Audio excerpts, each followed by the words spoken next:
اگر آپ اپنے ماضی کی تلخ یادوں کو مرنے نہیں دیں گے تو یہ آپ کو موجودہ حال کی خوشیوں میں کبھی جینے نہیں دے گا۔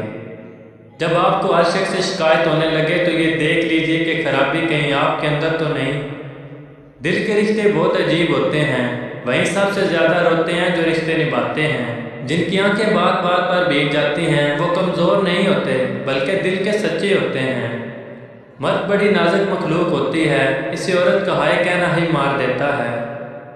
بدلتی ہوئی چیزیں اچھی ہوتی ہیں لیکن یقین کیجئے بدلتے ہوئے اپنے بہت تکلیف دیتے ہیں۔ تم دوسروں کی عورتیں پاک رہنے دو، رب تمہاری عورتوں کی حفاظت کرے گا۔ محبت کے قیمتی لمحات اگر انا کی نظر کر دیے جائیں تو اس کے ہاتھ میں بس گھڑی رہ جاتی ہے، وقت نکل جاتا ہے۔ وہ لوگ کتنے ظرف والے ہوتے ہیں جو روز افسردہ ہونے کے باوجود رشتے نبھانے میں لگے رہتے ہیں۔ مرد کے دکھ خاموشی کی کوکھ میں جنم لیتے ہیں اور اندر ہی اندر سرایت کر جاتے ہیں، جبکہ عورت کے آنسو ہر طرف شور کرتے ہیں۔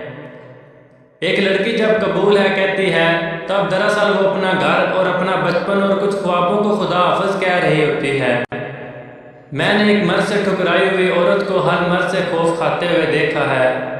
مرد کو دل میں رہنے کی عادت ہوتی ہے، وہ وہاں سے نکل کر اور کہیں نہیں رہ سکتا۔ محبوب اور پرندے کو آزاد چھوڑ دو، اپنا ہوا تو ضرور واپس آئے گا۔ سب کے سامنے اپنے دکھ بیان نہ کرو، لوگ آپ کے ساتھ تو رو کر سنیں گے لیکن دوسروں کو ہنس کر سنائیں گے۔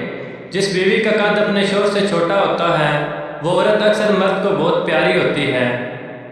کبھی کبھی کسی سے اتنی شکایت ہوتی ہے کہ کسی سے شکایت کرنے کو دل ہی نہیں کرتا۔